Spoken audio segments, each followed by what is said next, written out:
9:03. We're going to go ahead and call this meeting of the Coney County Conservation Bank Board to order. First thing that's on the agenda is the approval of the minutes. We have a motion to approve. So moved. Have a second? Second. Any discussion about those? Okay, all in favor? Aye. Okay, any opposed? Okay, and I'm in favor as well. Treasurer's report. All right, everyone received a copy, I guess. And if you looked over it, there's been 0 changes to it since last month. So we still have a balance of $613, $735.46, and that's my report. Okay, any questions about the report? We have a motion to approve the report. So move. Second? Okay, any discussion? No? All in favor? Aye? Aye. Aye. Okay, so the next on the agenda are discussion items, and this will be a continued discussion regarding alternative funding sources. I did a bit of work on that myself, which was with the treasurer of Coney County, Greg Noel, and with David Root, the county attorney, since our last meeting, and there are no impediments for us. Well, I'm sorry, I'm going right into the second one. Alternative funding sources is going to be more about other ways for us to get any more funding. And I think, Ryan, you might have something to report on that. Mr. Chairman, I made that list of the notes that we discussed at the last meeting just to keep everyone. Okay. And all right, so this is what Emily did from our last meeting. We discussed several different things, and so she's made a chart of all those various things we have discussed: deed stamps, 1-cent sales tax, fixed funding from the county, further funding from Duke, private funding, and endowment.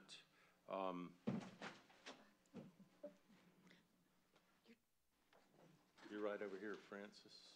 Fran. Wait. They moved us around. Does anybody have anything else to add on our discussion of alternative funding sources? Marvin, since you weren't able to make the last meeting, I basically brought up an idea that I thought it would be really smart for us to approach groups or individuals in the county, specifically areas where people have moved here, have fairly substantial net worth.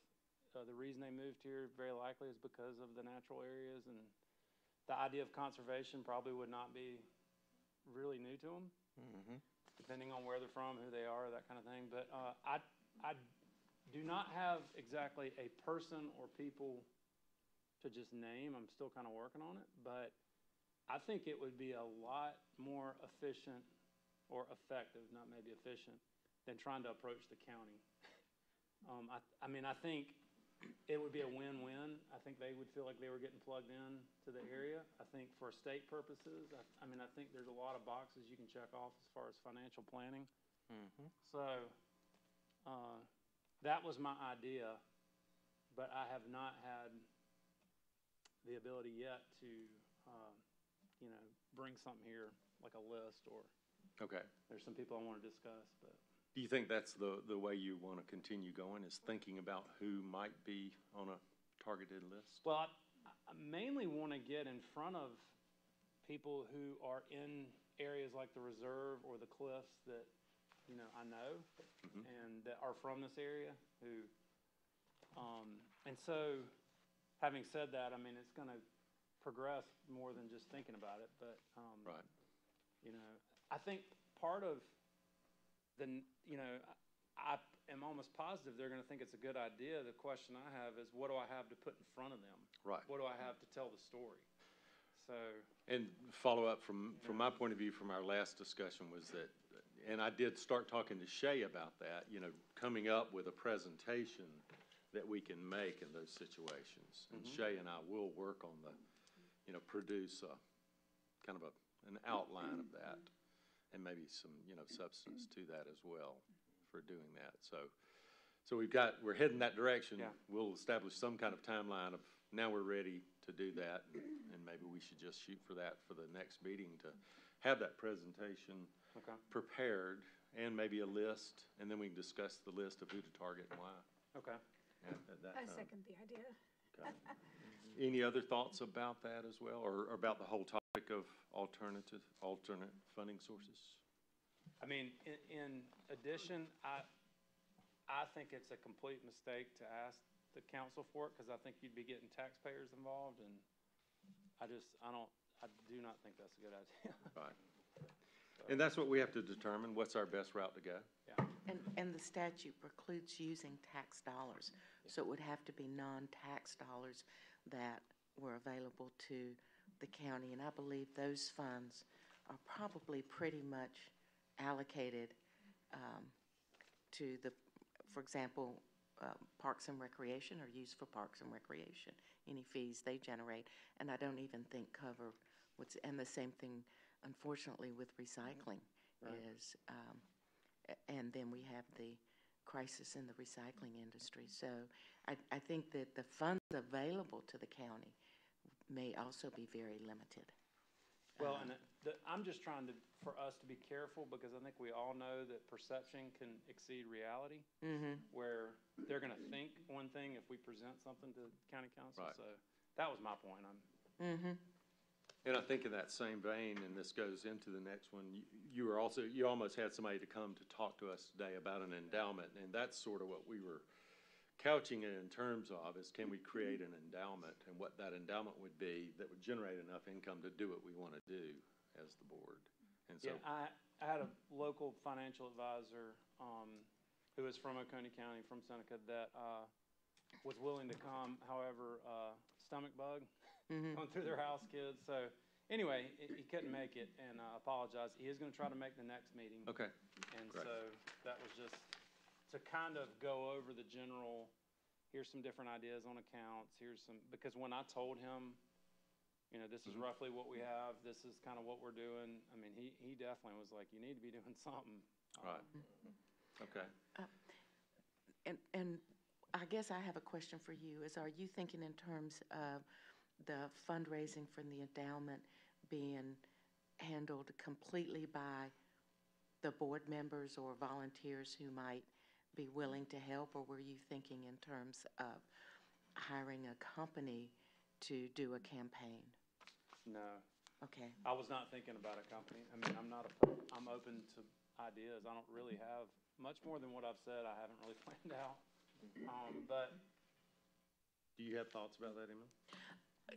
No, other than I think we would have to confirm that funding a campaign, if we were going to hire someone to do it, would be an expense, an allowable expense.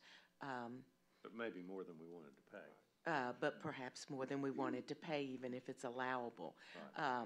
So my preference is always to use volunteers and do the work yourself. However, I know how limited my time is. And I know those of you who work have even less free time. Everybody, I mean, we're not making a decision on this, No, but Right. everybody Just- kind of concur on that doing it ourselves is the all way to go. I'm trying to say is, okay, group, here's maybe some options. Yeah. What do you think about it? I mean, I really have not gotten past, I do not think in my mind we need to hire anybody. I think Right. word of mouth, and, it's going to take a while to build, but I'm just kind of trying, for instance, let's define maybe what our budget is. I mean, we loosely right. threw around 50 to 60,000 a year.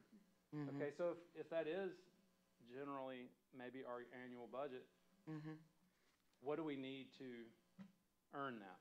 Yep. Okay, Right. so that's kind of, I think we ought to all contribute something, members of the bank, as we can, to get it started and to show that we are interested and serious about this. It's a reasonable idea. Of course, that'd be voluntary. Yeah. Any other thoughts on that? So moving on to the next on their accounts available to generate interest, that's where I talked to Attorney Root and Treasurer Noel. there, and I've talked to Duke before about it, there are no impediments for us to put the funds, the bank funds, in any kind of account available to generate interest.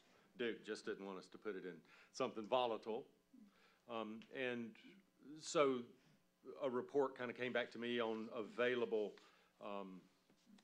type accounts and their rates, and the best of those being, I think, let me just take a look. Well, I think the one that actually was seemed to be most favored by Treasurer Knoll was the rate through the state pool, and that's 2.41%. The rate for February in 2018 was 2.43. March of this year was 2.41. It fluctuates. Those funds are readily accessible. That's one good thing about those. And I think our decision ultimately is, where do we want to put those funds? There's the TD bank rate. Let's see, was 2.13 for a 1 year. It's actually less for 5 years, 1.88, 2 year, 1.95. A little counterintuitive in that. For Citizens, and these are all figures that they reported back to me.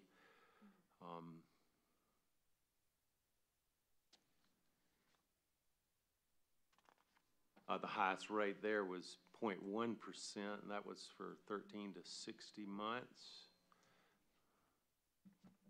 Doesn't sound like a winner.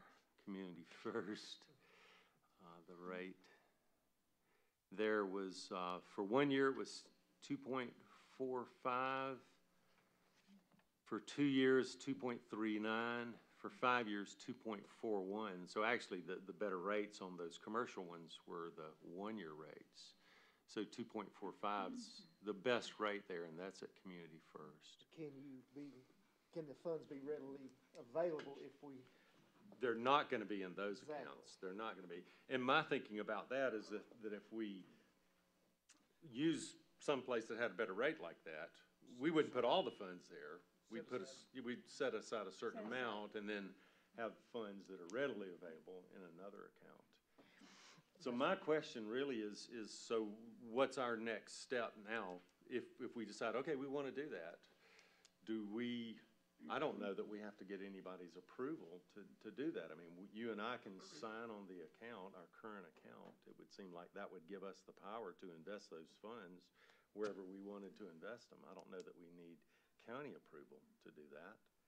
Wouldn't we need to set up a budget so we'll know what we need for the following year to keep that out there? So that's the general idea on that, and talking about a budget's further down on the agenda, and maybe we can return to this idea, and if we feel comfortable, make a decision today about, let's go ahead and invest some of these funds. So we'll move, if it's okay. I think the longer we wait, the longer we miss out. That's correct. I mean, we're not doing I anything. think that's We only have basic one way to go. economics right there. We've only got to make money. Anything else on just that idea, on that pure idea there? So the next discussion is action regarding the Moore property, and so Let's finish. So which account have we chosen? we haven't chosen. Well, we're going to come back to that after we talk about our budget needs, which is the last on the discussion items, okay? So just continuing on the agenda, we received applications yesterday on the Moore property. And I believe, Eddie, are you here to talk about that? Yes. Okay, if you would go ahead and do that. Everybody should have those applications on your desk. So just to refresh us, our normal process is getting a statement of interest from about a potential piece of property. The next step is incumbent on the folks that are running that show from the private end or the public end of submitting an application. That's what we have. Okay. Well, this parcel, as if you've looked at the paperwork that I sent out, it's got tremendous prime and statewide soils on it, but it's a small parcel. And the South Carolina Conservation Bank looks, their priorities are set for bigger parcels, more important in their eyes. more acreage, more public access, things of that nature. I think that your board can fill a gap from funding aspects for the smaller parcels like 25 to 50 to 100 acre situations. We have this one up. There's also the Boones Creek property that's coming up, about 45 acres that Natural Land Trust has just stepped up and secured, but they will be looking for some funding as well. So in my vision, your opportunity here for Oconee County is tantamount. You can fill a hole there. We've got an application in with the South Carolina Conservation Bank for this. What's their timeline, Eddie? If I can get a commitment from you guys that you may want to help fund this, I can go to them when they're having their next meeting, and we can close on this property by June. When is their next meeting? Do you The know? 18th. Of April? Yes. Okay. Next week. But they have all the information on this down there already. It was a double, a leveraged application, so we were trying to work with NRCS as well. But when the opportunity came up to present this to you guys, we can take that leverage from your end and go down there, and we can, like I said, probably close. If we have to wait on the NRCS, we will not be able to close by June. It's going to be it's going to be a rollover situation. So, Okay. So does that mean that if we give you money, that you're not going to be getting money from NRCS? correct. Okay. You've asked us for $40,508. That's correct. Correct. What would it mean to you in this project if you got a lesser grant than that from this board? Those things are, the leverage aspects are based on a percentage. So when we went in there, a percentage of the conservation easement value, all right? So in order for the landowner to get the indicated funds that we set up, we would have to have both those figures. The one I asked for you and the one we were talking about getting from the South Carolina Conservation Bank. Now, if you wanted to offer anything less than that, I could go back and try to see what we could do there. But our optimum ability to make this happen is going to be based on those two figures that are in there. And so you say you might be able to close in June. I mean, what's the importance of closing in June? Is the landowner want to move on if it doesn't close in June? It is the aspect of the funding from the South Carolina Conservation Bank. They want to get as many things as they can closed this year before they start the new process, and we don't know what they're going to have presented to them outside of the rollovers. Now, I've got 3 applications in. 2 of those, there's no way we can close them before June. So they're going on into the fall.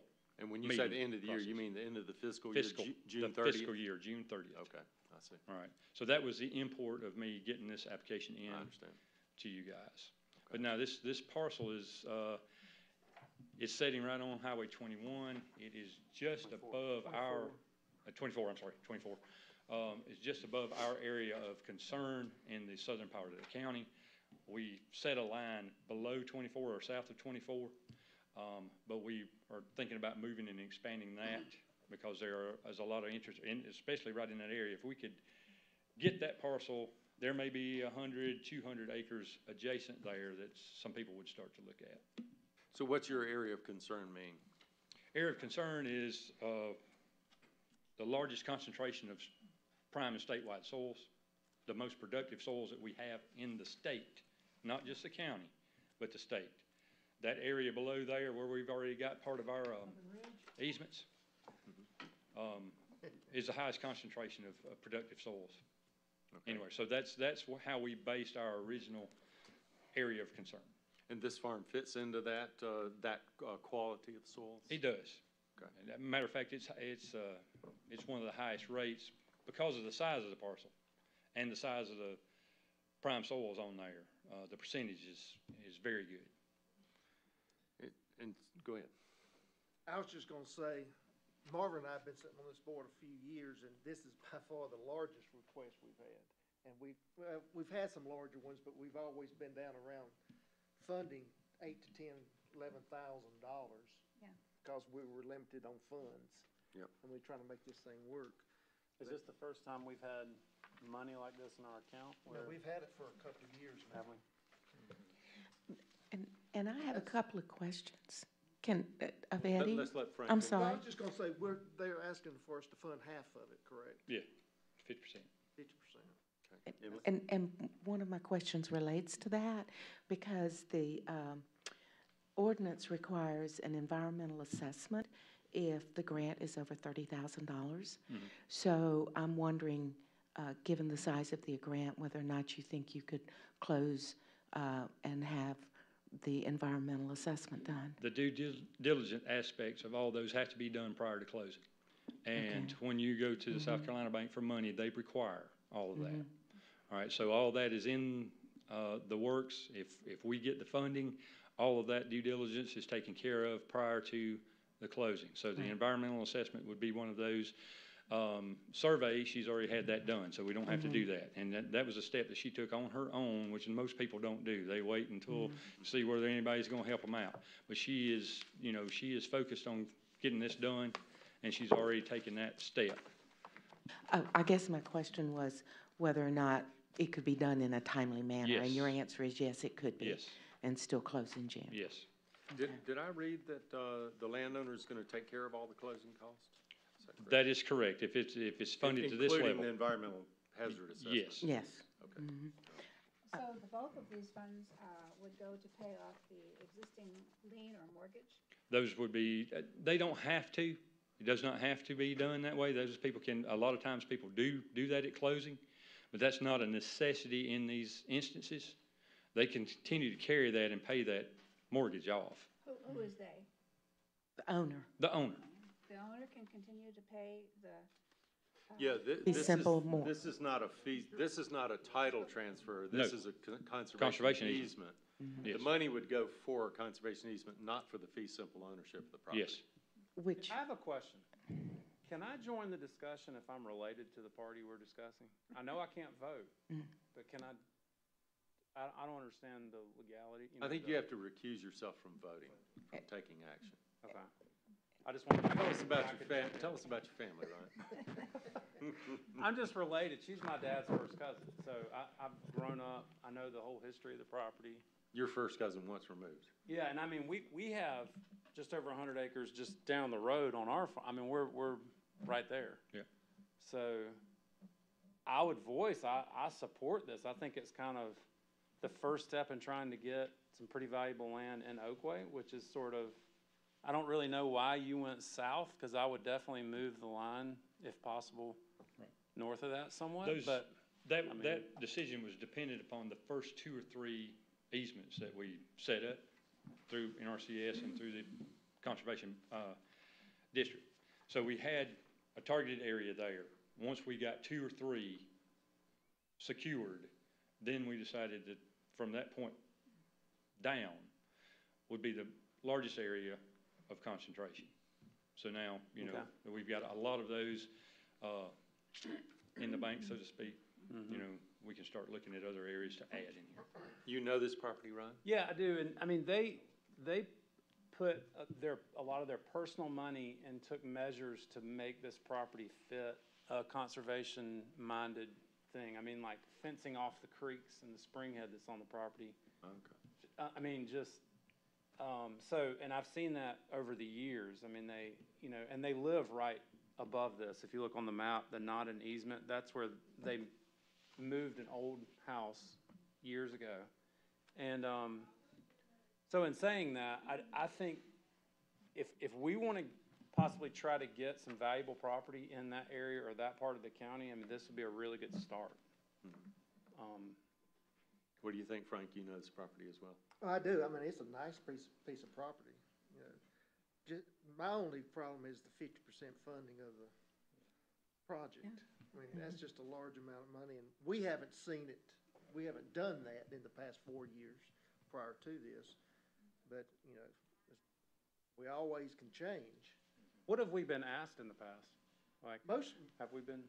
What, survey fees, attorney fees? Closing fees and things of that closing nature is what's fees, been nothing asked so like far. this. Those are fees that some people might not can afford up front when they're trying to do this. So when, in the past, we've done one. We've come to to the board for one, closing cost. And But my point is, I mean, this is a 38 acre tract, is that correct? 34. 34 acre tract, I mean, small. Granted, I think they're asking for 50%, but in my opinion, I mean, if we can't take steps like this, what are we gonna do when we're asked for 100 to 200 acre assistance? You know what I'm saying? Like, it seems like it would be, If you More, take maybe? a couple of 100-acre tracts and do this at the same rate, we'll be out of money before the end of the year, probably. is the amount of money we're being asked for, would it be comparable if it was a larger tract? Is it kind of the same set cost, like fixed cost almost? yes, I mean, the percentages are gonna be the same. You're gonna get more per acre because, more at the end of the request because the acreage is larger. Well, what we're basically doing here is buying the development rights for these properties, okay? So we're paying them what they lose in that conservation easement. But we don't necessarily have to look at it that way, because I think the last one we approved was Mr. Powell's. Yeah. And it was 80 or 90 acres, and he got $7,500. But, But that was only a closing That cost. was Okay. only a survey fee. Yeah, that- That was all he was asking for, was Right, a survey right. fee. that's all We I was don't, asking. we don't I- have to. I go ahead, think Emily. we need to understand the request in this is to purchase a conservation easement. Many of the projects, the people are donating a conservation easement and are asking for closing costs. In this case, first, Eddie, you need to change the application. It's checked that you're purchasing fee simple, but it's clear from on the first page Really? of what was sent to me last night, when you, right here. When you look at your language and the state application, it was clear you were purchasing a conservation easement. So, I That was just, supposed to be there. It was supposed to be the other way. I- It was not supposed to be marked that way. I absolutely understood that. I'm just saying it needs to be corrected for the records. But I think that, and Fran's question made me realize that that's might have been part of the confusion, Yes. is we're not buying fee simple, and we're not just, or the request isn't to fund just closing cost, it's to fund the actual value of the conservation easement, which is the reason her willingness to pay for closing cost has value. And related to that, has Wells Fargo signed off on having a conservation easement on this property? We have not in the past had to have permission from the mortgage owners to do Have they been anything of that nature. notified? I don't know if they've been notified or not. Okay, because some mortgage companies do require that some will not approve it and some do, so I don't think we can approve this. About Wells Fargo and a mortgage. Is there a mortgage on this property? There's an Yes, $18,000 owed on this property. if Look you on go page to page 5 of the, it says that there's $18,000 left on the mortgage. Now, she may well be planning to use the money she makes off of selling the conservation easement to pay off the mortgage. That's not my business, and I really don't care. But I do care whether or not the mortgage company knows that the conservation easement is going to be placed on it, and that they're okay with it. So I feel like we have an obligation before we give a grant to make sure that we know that they are okay with it. Well, that contingency would be fulfilled through a title search and handled by the attorney, correct?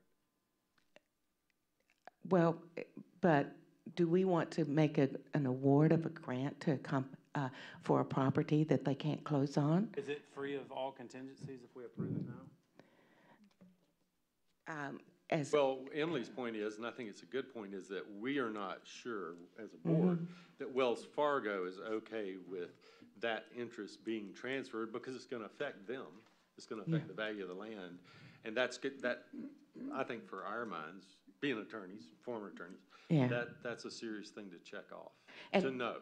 And I'm just suggesting that we should make sure that, and again, I don't care what her business is or her relationship with her mortgage company, but I would like an assurance that they don't object to it.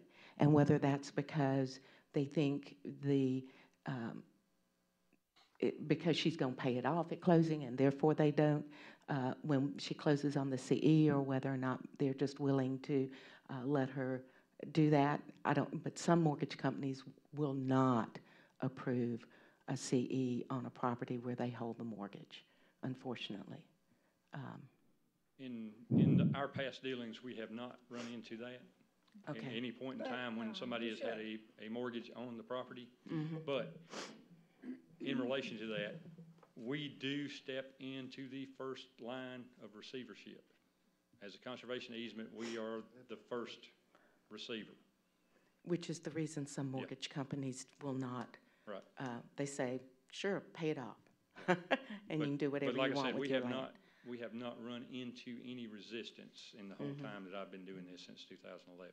And- So, but, you know, I understand the point. Yeah, it was just a question. Yep. I don't, that's all. It was just a question, and I think it's one that I personally would like to have answered before we voted on it. And Okay. and again, and the other thing, Eddie, is some of your numbers in the state application, I think I figured out exactly how they relate to the numbers in the state application. You were talking about 76,000 and asking for 36 from them, which, but then in ours you were talking about 80 and asking for 40. But I think that maybe ours didn't reference, the application to the OCCB didn't reference the 5% that Correct. she was going to contribute. That's correct. So it might be helpful when you make the correction that it's a CE, not a fee simple. If you also kind of give us just an outline that reconciles all of those numbers. Sure. It doesn't have to, I just think that that would be helpful for my brain. Right. That's Thank you. not a problem. When I was actually coming here to speak to you guys on our experiences as a conservation district. Yep. When I was assigned that duty, I found out that the application process had not been fulfilled for this property. There was just a statement of interest. So I worked all day yesterday getting this thing together.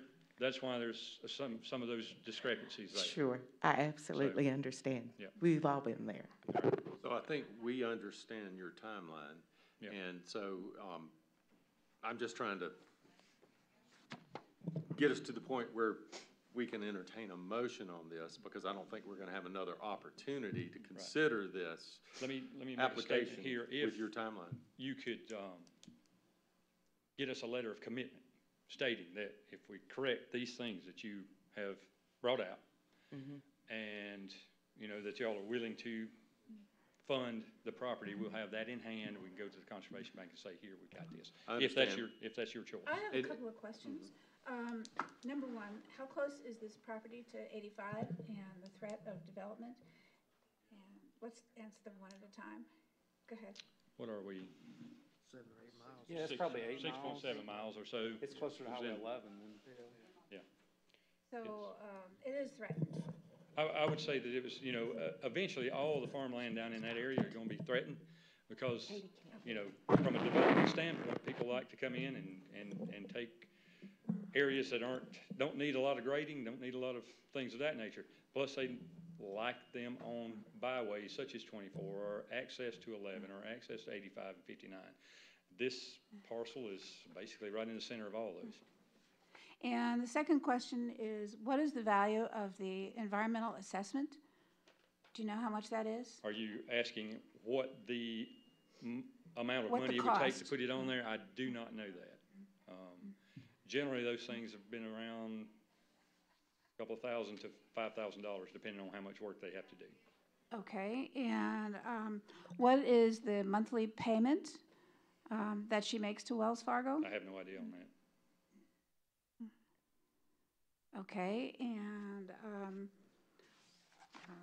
let's see, the fourth one. I forgot the fourth one. Okay.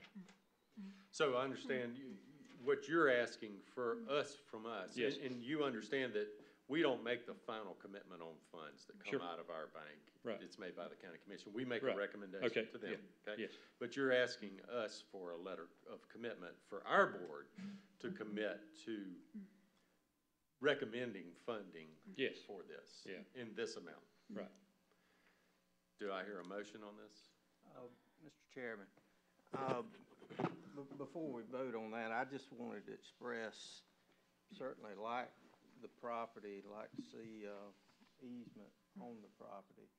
But I feel like, and I think, Frank, I'm getting feedback, it is a little bit, I'm not sure, I'm not saying that we don't go this route, but it's such a large, especially if you consider the next property, we're kind of setting a precedent of how it be handled, whether it's Right. some closing cost or whether it's actually.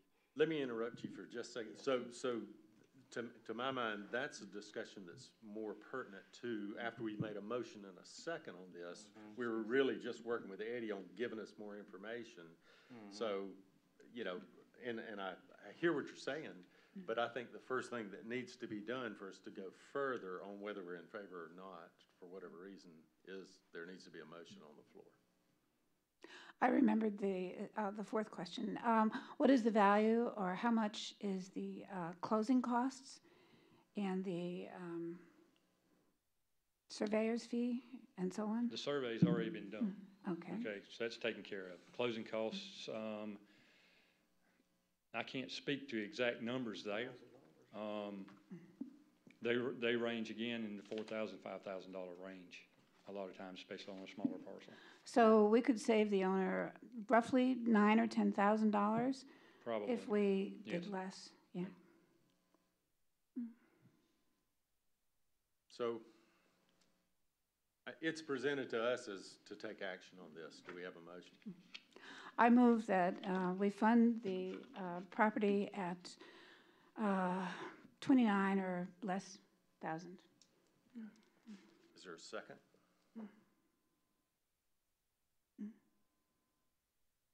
vote.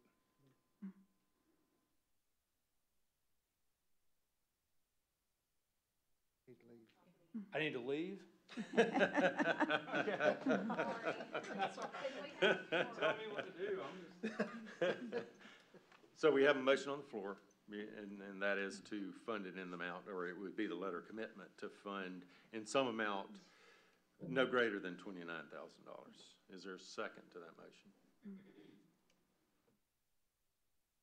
I'll second it for the purpose of discussion, because I don't want this property. Okay.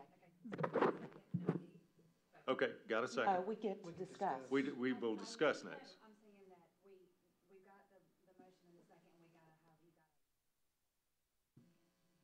Yes, and now I'm going to discuss.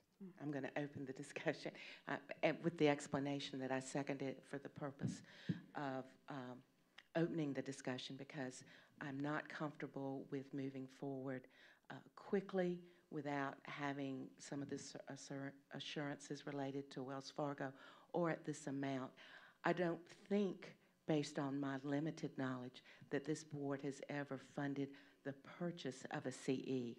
And so that would be a major step forward for the board to say, we're going to start funding the purchase of a CD versus funding all or part of closing costs. And I think that's something that should be taken seriously. And now I will leave it to the more experienced board members. More discussion?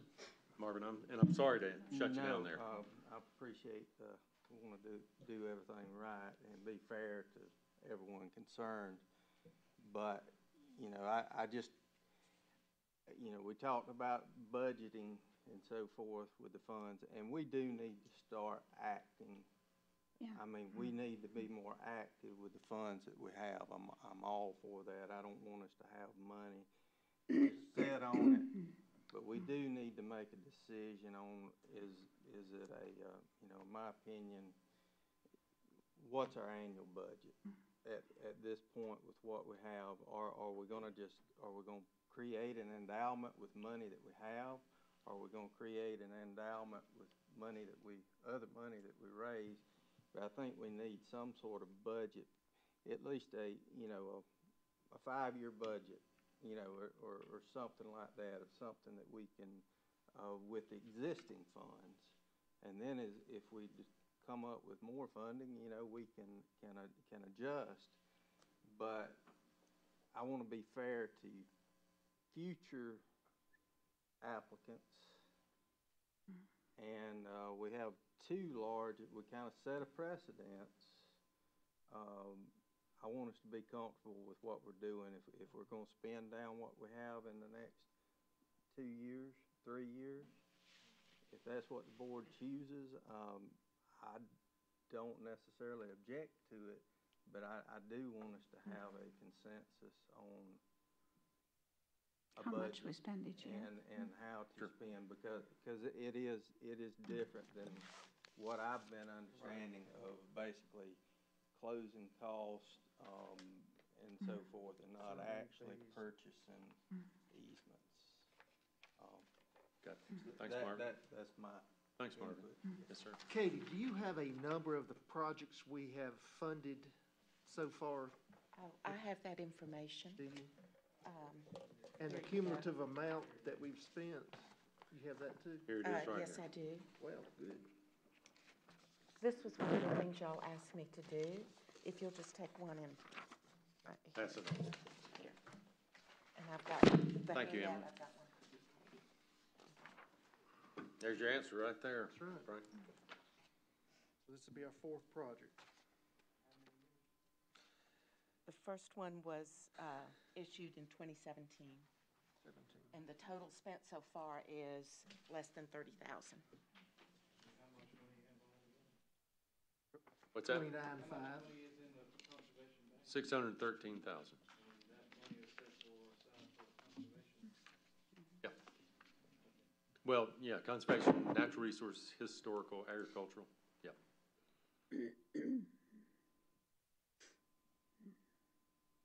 What else you think, Frank?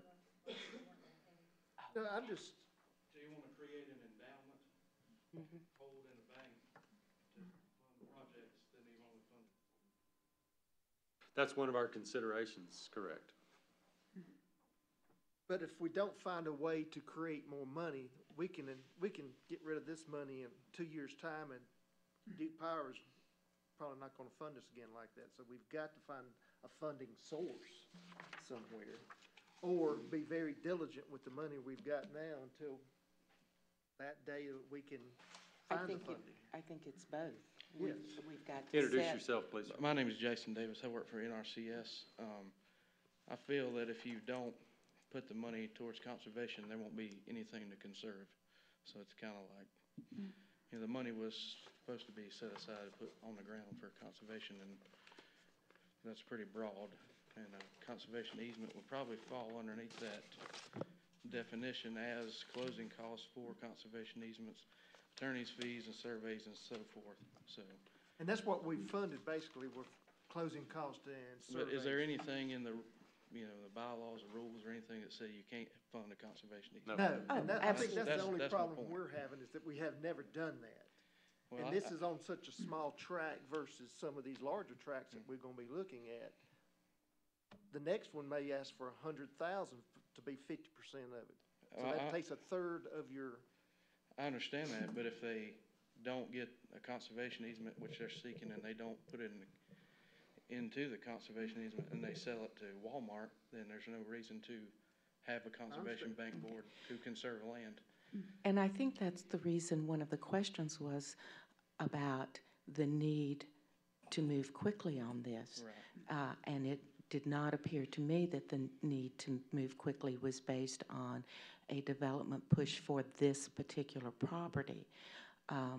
And we are in a position right now where we have to balance both looking at applications and spending the money we've got, spending it wisely, and looking for a long-term funding source, because it also doesn't help if we spend it all in 2 years and in 3 there's a wonderful property that nobody can purchase. And it's a difficult balance for everyone in the room, but I think that's part of what we're struggling with, is setting the precedent of purchasing conservation easements is a big precedent to set when we haven't even, we're talking about a budget of $50,000 to $60,000 a year is what we've been throwing around. If we give y'all $30,000, by my calculation, if it's $60,000 a year, that's half of a budget on one property. And we're going to have other applications. We've got more pending now. Well, that's the So hope. it's very difficult. Well, I mean, that is the hope, that you do have more applications and you do Absolutely. more conservation. I think another consideration is the proximity to, or the probability of being developed. Lands that are upstate along the Blue Wall probably won't get developed as quickly as those that are closer to 85. I just wanted to make a point there that, you know, there hadn't been a whole lot of money turned loose on, you know, I am a former board member there, so I, you know, I understand your position just as well, so, you know, and, you know, I just feel like it'd be good to get some of that out there and start a process, because there hasn't been a precedent set, you know, that's not always a bad thing, you know. It's not. So, You said you were with NRCS? yes, ma'am. So what are the chances that this would be the original application to the state board that said it was going to be leveraged with NRCS would go forward if we gave less? If you gave less, we would certainly Or continue. none. If you gave, I mean, we would certainly but let's- continue with that process. I mean, Okay. but it would just, you know, we run into the timeline, it's gonna be end of the year before we know anything, Yeah. you know, so. Why is this the first project brought to us that has been asked to fund at CE? Eddie, can you answer that? Or It was the first property that we had that fit the parameters of being small, being less likely to be funded at the higher level. That's why we brought this one forward. That's your gap you're talking about. that's the Yeah. gap.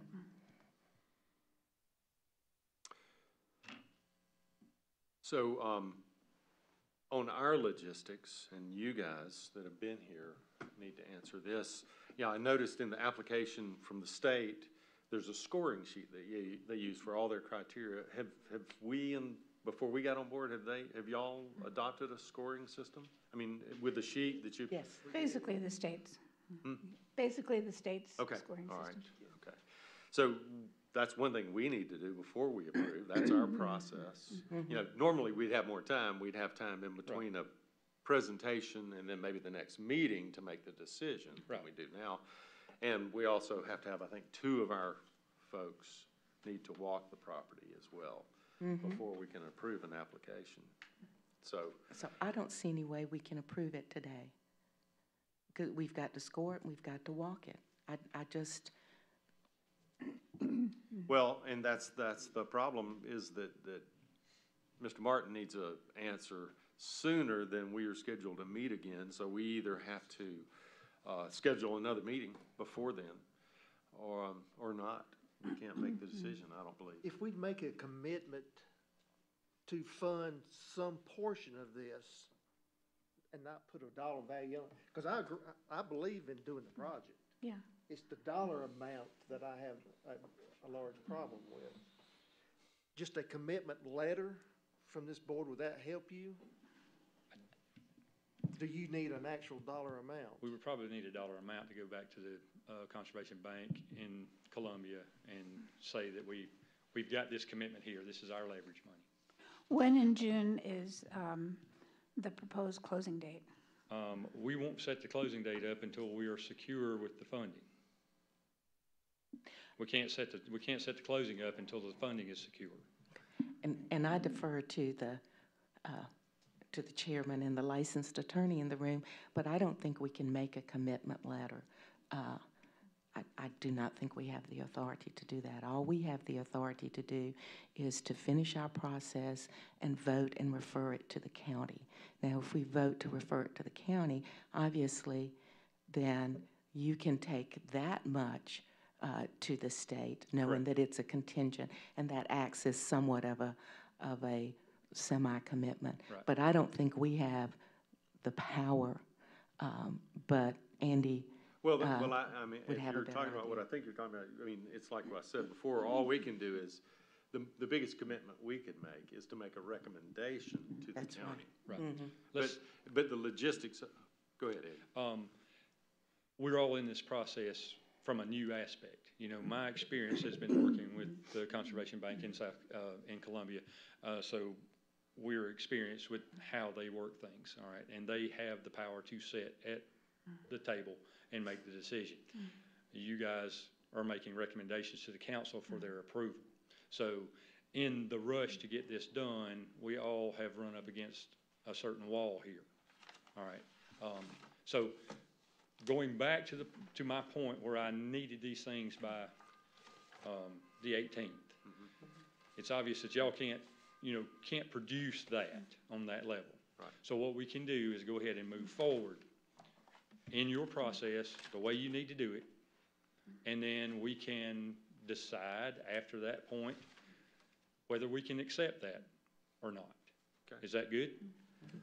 And I mean, you can make your decision based on everything that you need to carry forward with. And then if we are granted that money, then we can see what we can do with whatever amount that you've put forward for us. In the timeline that best fits the opportunity that you have. All right.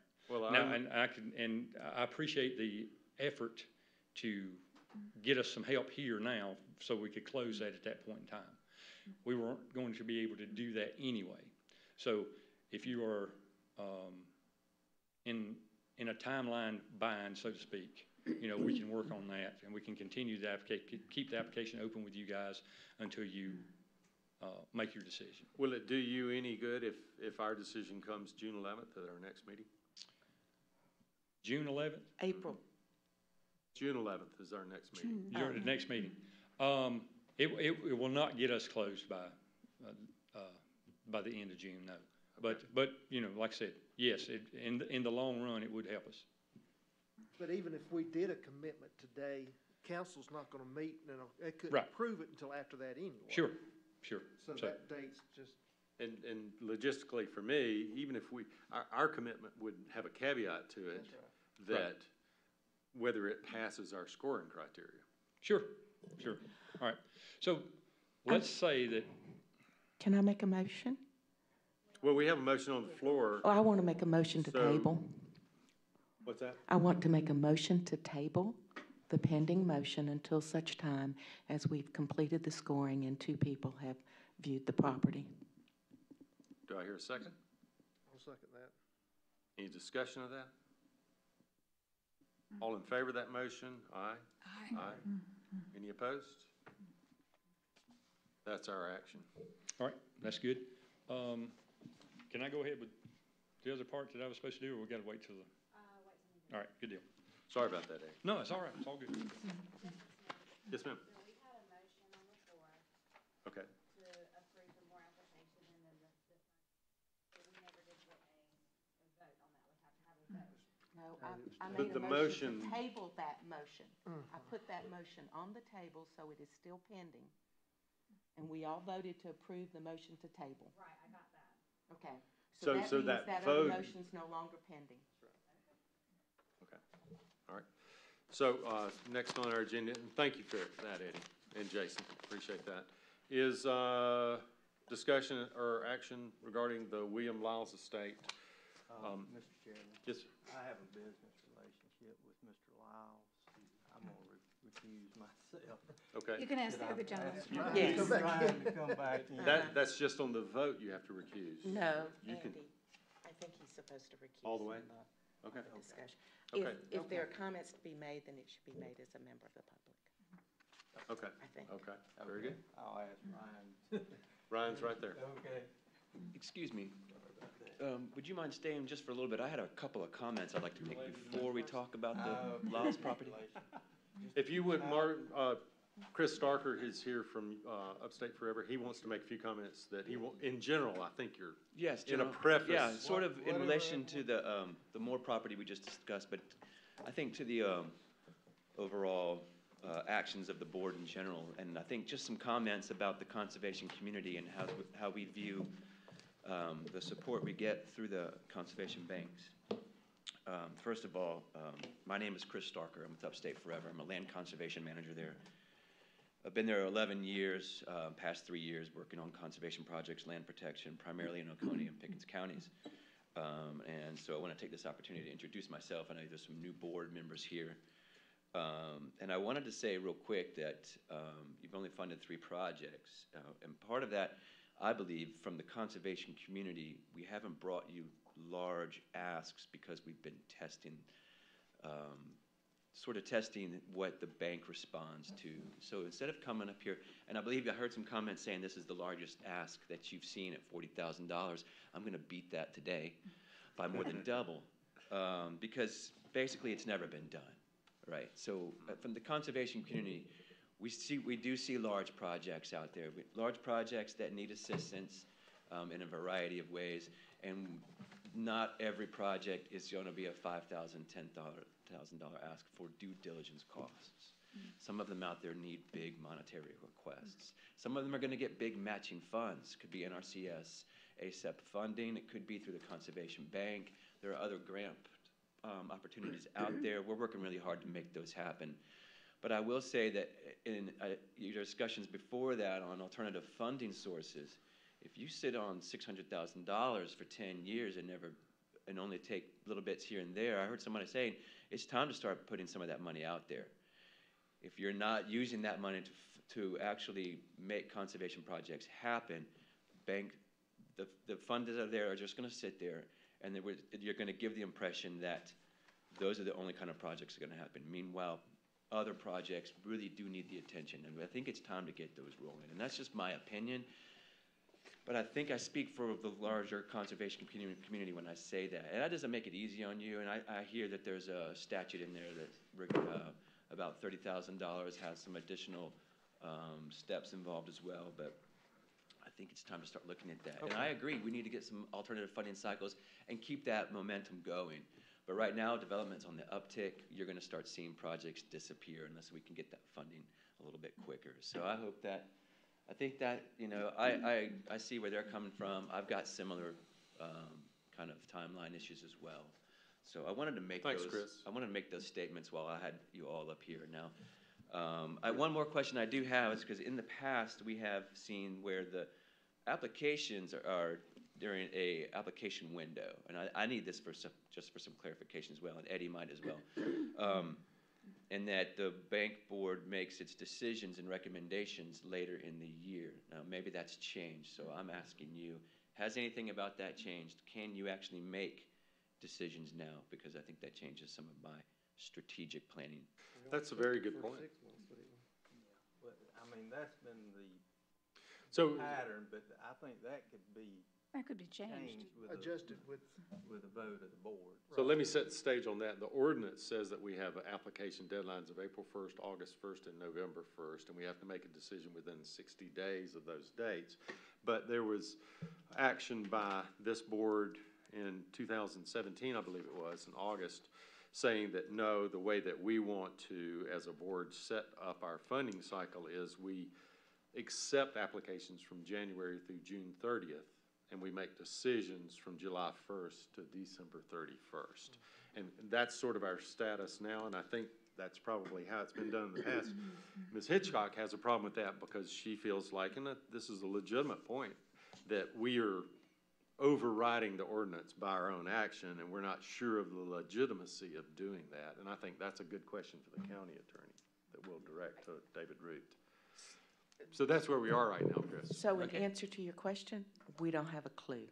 Awesome. Okay. I love that. We need that. to look at this and get back to the entire community as to whether we're going to stick with the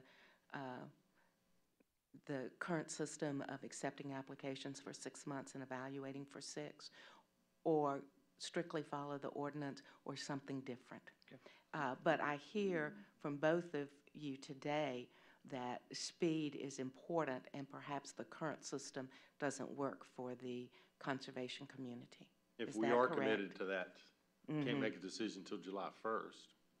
Yeah. We're stuck by that as well. So, Yeah, I is can that see. what I'm hearing from y'all, is that I think so. I that think is not in- responsive yes. enough? I believe if there's a 60-day turnaround, I think I think whatever the process is needs to be concrete. You just need clarity. The business community Exactly. needs The clarity. conservation community needs some clarity. We need to know how we're working with the board to make these projects happen. Absolutely. And And I I think- mean, the timelines, especially if you're juggling the ASAP process through NRCS and the Conservation Bank and this one, the timelines are all different. And it's like trying to put people on a Ferris wheel while it's moving. It's pretty hard to do. And I think our past chairman is the one that set this up like this, and I cannot remember the reasoning. I don't even know if I was at that. That doesn't But make any more it was a policy. It's nothing that cannot be changed by this board That's right. by vote. It was just a policy. So- Well, and I was prepared to, in the sense of, I mean, if before I knew about this policy, if the ordinance did control that, you know, we could maybe make a move to have a grace window on the April 1st deadline so that these applications would be in this cycle where we make a decision within 60 days. But still, we had a problem with that because our next meeting's more than 60 days out. So that's what I was talking to you about to begin with before you told me we had changed it. So there we are. Is that all your general comments? Yes. Okay. I think that suffices. Marvin. Thank you. I have another question regarding the Moore and the Lyle properties. What is, are there any other buyers interested? We hope not. And for the Moore property? Buyers as in someone looking to purchase the property outright? Yeah. Okay. To answer that question, and I was going to sort of address that later, but there are no interested buyers that I'm aware of at the time, but it's in an estate with different family members. So the threat to this particular property is subdividing. You take 150 acres between 4 or 5 heirs, and they become smaller properties. So keeping the property whole is almost just as important as protecting it. Go ahead, Mr. Starker. Okay, so I don't know how much you all know about the, we call it Whetstone Creek Preserve. Formerly, on the statement of interest, we submitted as the William Lyles Estate, 155 acres in the Whetstone community near Mountain Rest. I was speaking to Catherine last week about the meeting that we were on the agenda, and so I won't be able to make the next meeting in June, so that means the next one's in August. I wanted to get an application to you sooner than August, which was better than nothing. And so hopefully you've had a chance to look at it. I think the application came in last night. I have not had a chance to look at it, and I don't have it in Nope. front of me. Okay, well, I suppose after this meeting, set it by your bedside table and have a look at it. You'll find it very riveting. 155 acres in the Whetstone community near Mountain Here it Rest. is, sorry. It's the Whetstone Creek is a tributary to the Chattooga National Wild and Scenic River, and it's classified as trout natural by DHEC. So we have a very high-quality stream and watershed that's right there by the National Scenic River, and an opportunity to protect that. Unfortunately, because it's in an estate and Mr. Lyles passed away not long ago, this property is slated to be subdivided or sold at some point.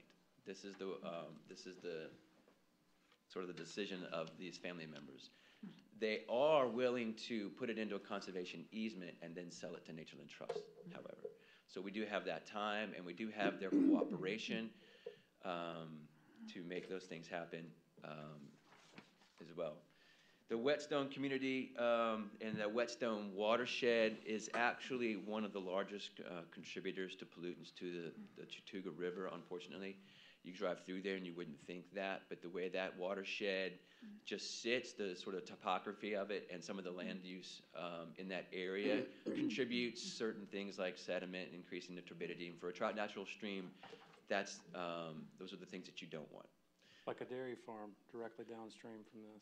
Exactly, like a dairy farm. And so by protecting this property, what we do is we can magnify the buffer qualities of this, and we can implement conservation plans to fence cattle out of streams, and so on, and we can really enhance the water quality of this area. Aside from that, you also have, this property borders the Sumter National Forest. So you have, you connect to that protective quality in that sense, and providing the potential for recreation access to the river or just park area, trails and hiking, equestrian uses, various things. That hasn't been predetermined yet at this point. That's on down the road. Right now, we're focusing on the protection of it. But another thing is that the Ecochi settlement of the eastern band of the Cherokee is most likely on this property. It comes up on the maps that way. However, there hasn't been an archaeological survey to confirm or to really have any studies done. But it looks like that the Ecochi settlement is right there where a tributary stream meets the Whetstone Creek at the south end of the property. 150 acres, about 40 of it, it's in pasture. The rest of it, about 40 acres of it is in pasture. The rest of it is forested and timber. There are some other properties adjacent to that that we feel like are also worthy of conservation easements.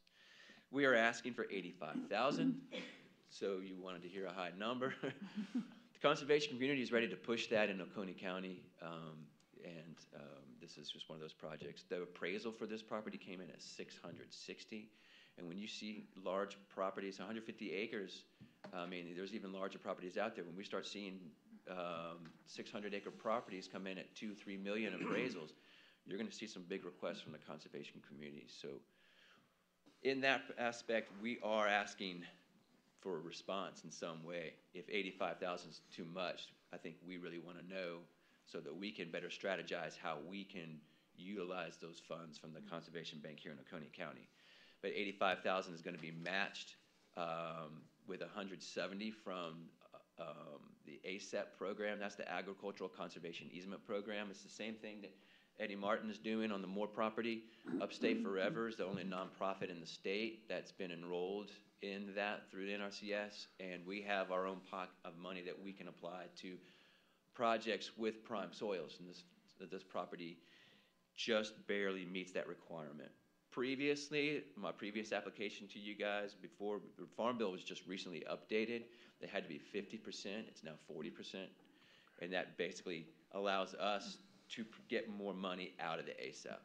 So we're increasing that match in this request from what it previously was, which I think may have been around 115 based on the amount of prime soils that are there. We are able to get the entire $170,000 at this time. In addition to that, Natureland Trust has an application into the Conservation Bank as well. Similar process, the Conservation Bank is going to be pending everybody else. So they're waiting on a response from the Oconee County Conservation Bank, and they're waiting for a response from the ASAP funds as well. And so I don't just have 2 grant cycles that I'm trying to juggle, I've got 3, but that makes it more entertaining for everybody. 3 balls in the air. So we wanted to get this ball rolling in front of the Oconee County Conservation Bank. I was specifically thinking that there would be no decision until October because under the previous policies that the bank was operating under, but it sounds like we may be able to do things a little bit differently. I'm not sure, but I'm here today to answer any questions about this property you may have, or this project, or the funding, or anything you have. So right now, your plans are, or you've visualized $340,000 of that 661. Where's that other 320 going to come from? That other 320 is, I believe, the Conservation Bank.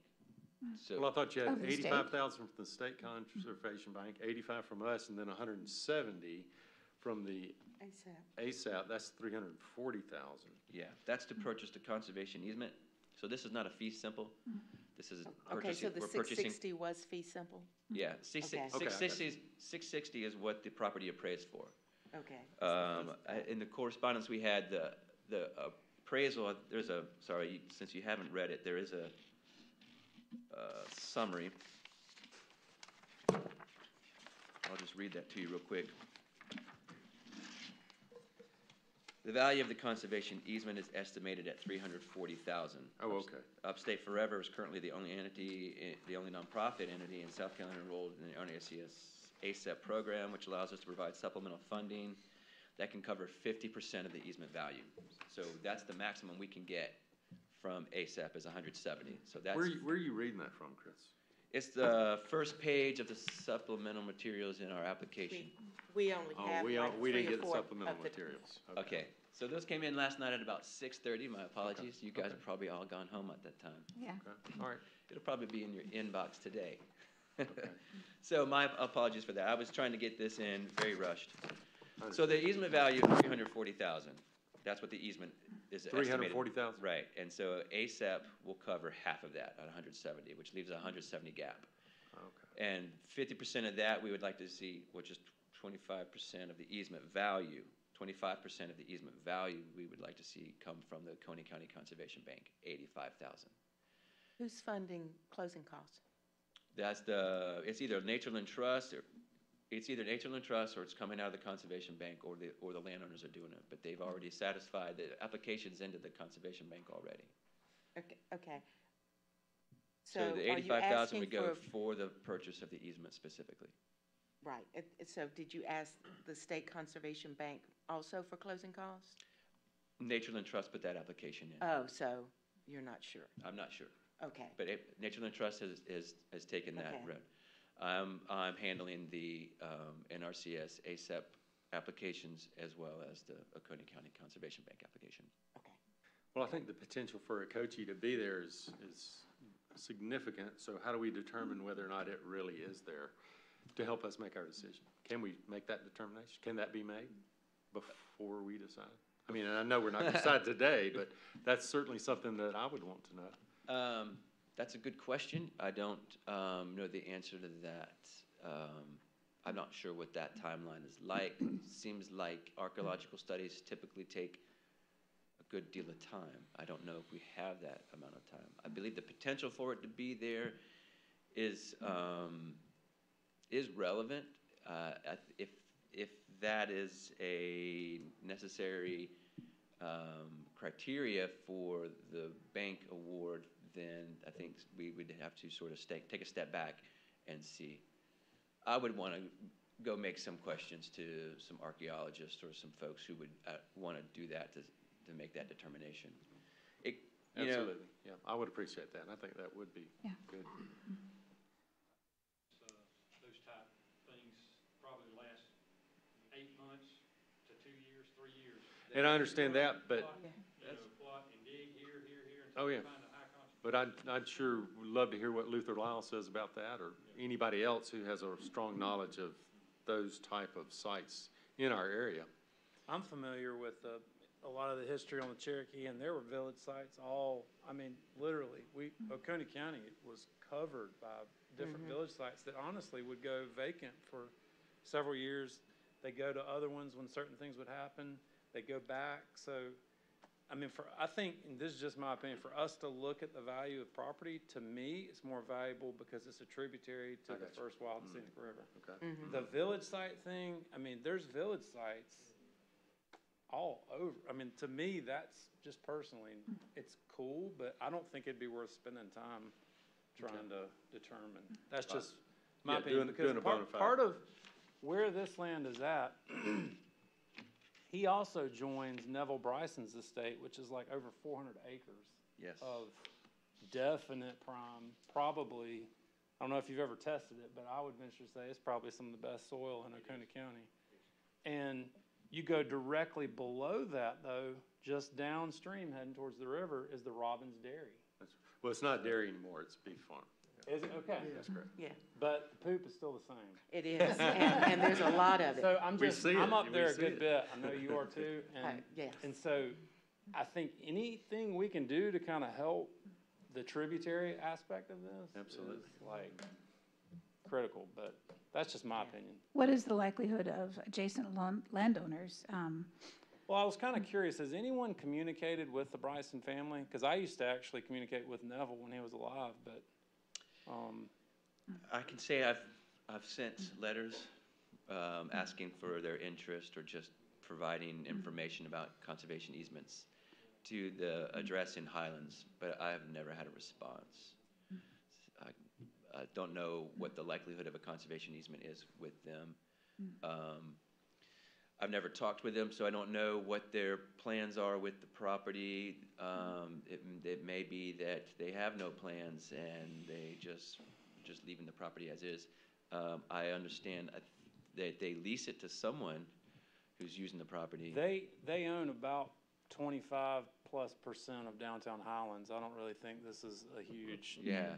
focal. Neville drove down every day and maintained his cattle, and he died, I think, in his 90s. Mr. Martin? Have you had? We were talking with Neville prior to his death about trying to get an easement on there. We were doing it through the NRCS. Heather was talking to him probably weekly. Mm-hmm. He was very interested in doing it. After he passed on, we have had no more conversation with the family. Yeah, We that's have, what I was afraid. we have some records of those negotiations with them as well. I call them negotiations, probably not the right word. Yeah. A little bit less than negotiations, but conversations and discussions about easements as well. So he's talked to a lot of the folks in the conservation community about it, but I mean, to me, this is kind of like one piece of a pretty large puzzle going down that. That's just one of those. I think for our use and what we're here for, that's an important area. But Any other questions for Mr. Starker?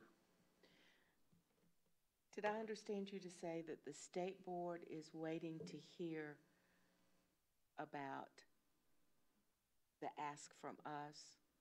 there And- were, yeah.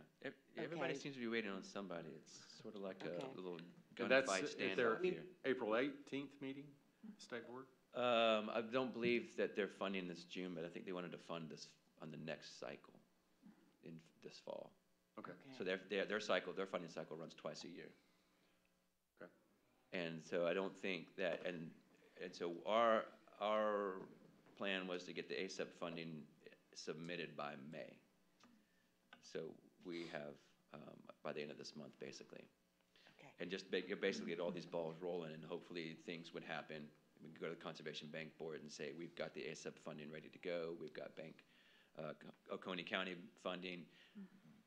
You realize some of the pressures that the legislature is under down there. They're under a lot of scrutiny. There's a magnifying lens right on top of them, making sure they're doing everything correct. I think they're not willing to postpone or do letters of commitment because of past occurrences. So they're basically looking at projects now, and they're funding in the next cycle. Simple as that. And we don't know what the next, the next projects that are submitted will be. So every time there's a new cycle, it's basically a new fresh batch. You don't sit at the top just because you didn't get funded last time. So if this doesn't get funded on this cycle, or if the Moore property doesn't get funded on this cycle, and it sits in the next cycle, there may be 20 more projects that come through that are just a higher priority. And you can always just be sitting just below the surface. So make sure I understand this, because I thought I understood, but you said that they do twice a year? Right. So They get one annual appropriation, right? they get one annual appropriation, I And suppose. Yeah. And then Like an annual they budget. split it and have 2 meetings, and they fund out of 2 meetings? They have two application windows. So your applications are due by a certain date. After that date, the board meets and reviews those projects. They score them, they discuss them, which ones they want to fund. They actually put them in some kind of order of whether or not they're likely to be closing on a certain date. Projects that can close by June were awarded funds Okay. and will close. The rest of them would be waiting until the next funding cycle in November. Okay, which would be looking for, it must close by June of 2020. The November cycle, right? That's a good question. I'm not sure. No, I think it would be before January. yeah. That'd be by Oh, the- before January? Yeah, it'd be by the Okay. end of the year, I'm pretty sure. Yeah, Okay, just simply because of the IRS. okay. So So- they have an April and a November cycle. Yeah, and so new applications are always accepted during each cycle, twice a year.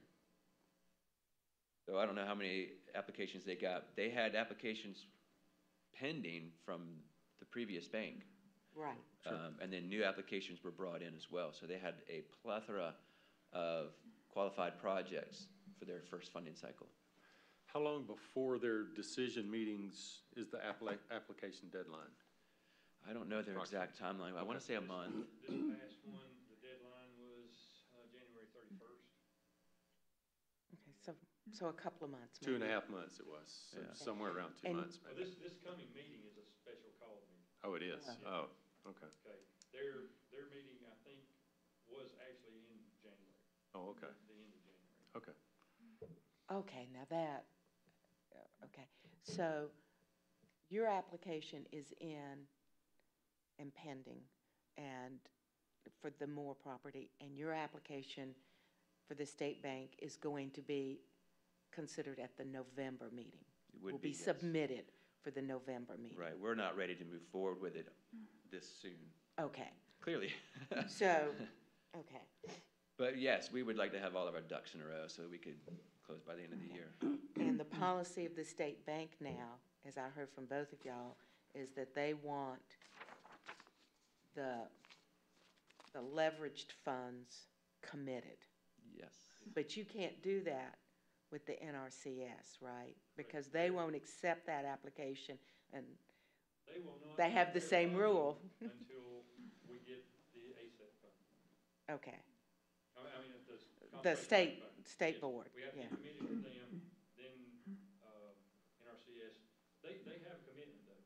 But once they get the word that they've got the leverage, then we send everything to the Washington, for review there, which takes 2 weeks to 6 weeks. All right? So, Which is not bad for Washington. well, yeah, but it could be more than that. So. Okay, okay. Any other questions, thoughts? The state bank, do they have sufficient funding, or how much funding do they have? You don't know that, because that varies. Yeah. I don't think it varies anymore. I think it's a dedicated pot that they get every year now. Oh, Right. That changed in the last year. What we are starting to see, however, is that requests are not coming back fully funded, which throws everybody for a loop because you don't really know what you're going to get. And then you have to scramble to make ends meet. That's not always the case, but, and it may have just been under that first cycle because there were so many backlog Yeah. projects and yeah, new the projects. state So we're conservation not bank was really out of sure. business. We're kind of watching how this new state bank board operates and reacts. But so far, they're trying to do as much as they can with what they have. And we're certainly grateful for that. But that's one of the things that we're seeing is that not all projects are coming back with their full request. So you don't have an option or anything like that on the property? There's not an option at this point, no. Oh, there's not? No, there's no Are option. there any buildings on the property? There are no buildings, no structures whatsoever. Okay. And that 48 acres is farmland, correct? I mean, it's agricultural row cropping, is that correct? Yeah, I believe there was some pasture going on for a while, but driving by there, it's just crops right now. There was like silage being grown up there, wasn't there? Yeah, maybe some hay. There was some stuff by the road for a while. Would there be an aspect of this of being continued farming? I guess, I mean, if all this went through, or? I believe that's the decision of Natureland Trust, who would ultimately own the property. I don't think they're against that at all. Certainly having somebody on the property is one way to manage it. Right. And they certainly understand that. So that's likely what they would end up doing is leasing the property for continued ag for a while at least. with the 150 acres, most of it not even being used for ag, they may take that portion out and simply limit the amount that's used for agriculture. Would they cut the timber from the portion of the property that's not used for ag? Nah, Natureland Trust hasn't done that on other properties, so I don't think so. That would be limited by the terms in the conservation easement. Most easements require a timber management plan, so it's not excluded. It certainly could happen. Natureland Trust could sell the property as well, so they're not necessarily the owners in perpetuity, but I don't think so, but I can't see the future, but I don't see it being timbered anytime soon. And so they're gonna hold it in fee simple, Natureland, or the conservation easement, right? I mean, No, you're gonna hold, We'll- Upstate Upstate Forever's Forever hold gonna the hold the easement. easement, and, Natureland will own the property? Natureland Trust They'll will own buy the but property from, at the conservation value. at the conservation. So once the value. conservation easement is in place, Okay, then they will purchase it from the Lyles family. and so then that's in perpetuity, or are they thinking we'll eventually transfer it to the Forest Service since it borders the Forest Service? I don't know Natureland Trust's long-term plans. Okay. But they hold title to several properties in the upstate, and so I wouldn't be surprised if they held it and then donated it at some point to the state forest or something, just for the recreation access. It's possible. And before this, and before our decision eventually, can we get a binding commitment from them for public access? Sure. Their application bank, I mean, it talks about the possibility, but yeah, the bank application does specify that they would have limited public access proposed, such as hunting, fishing, canoeing, biking, hiking, bird watching, educational, scientific, biological research, habitat management, youth hunts, handicapped hunters, Make-A-Wish, other outdoor activities. So they seem to be publicly stating that they want to provide some kind of access. Okay. I don't know if that's a declaration of sorts, Right. but we can certainly go there. Any other questions? Thoughts?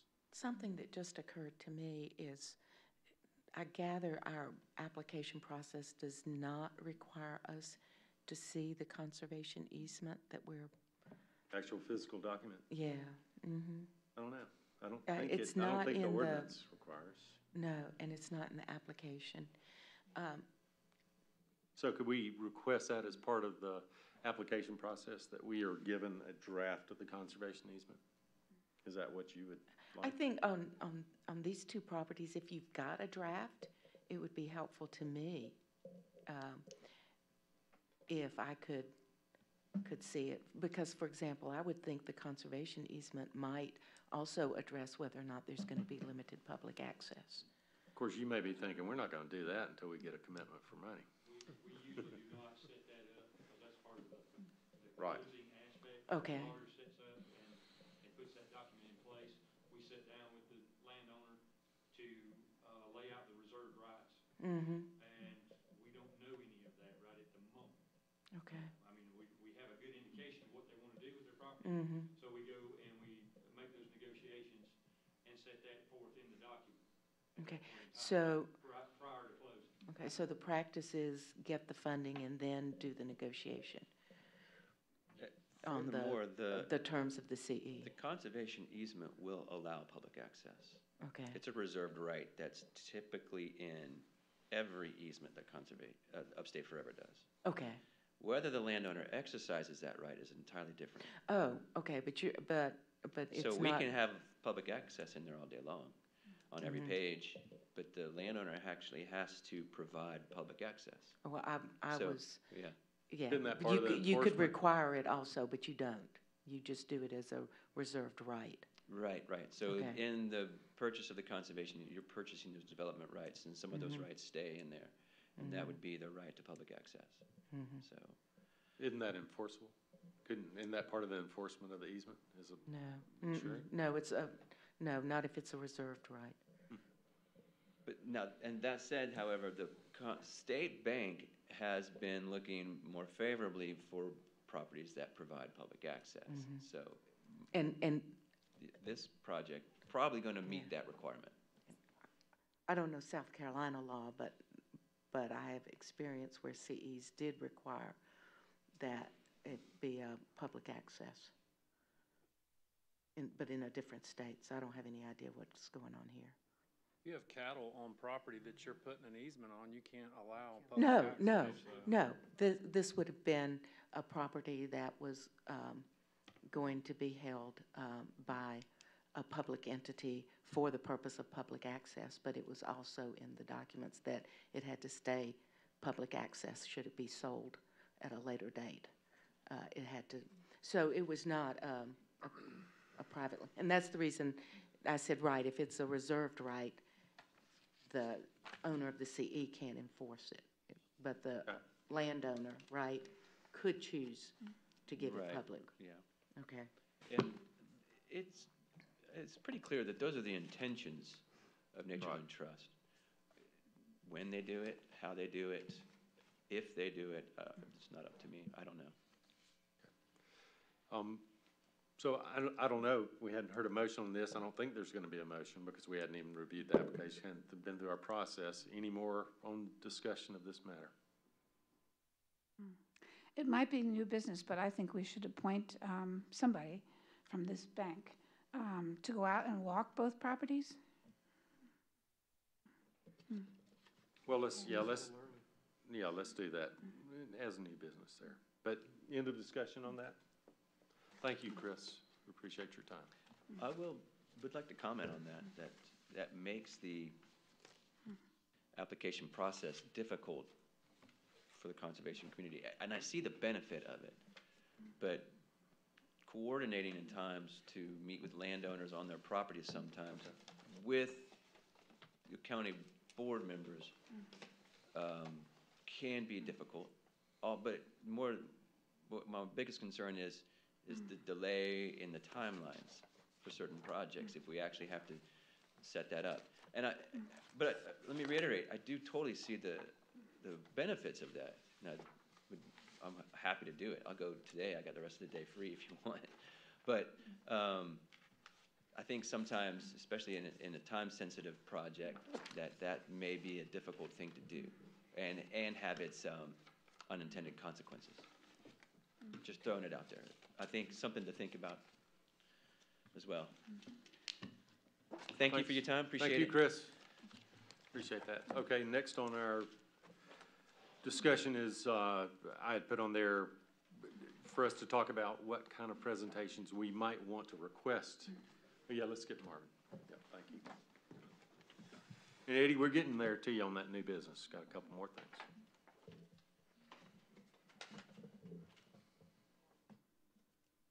We're wearing you out.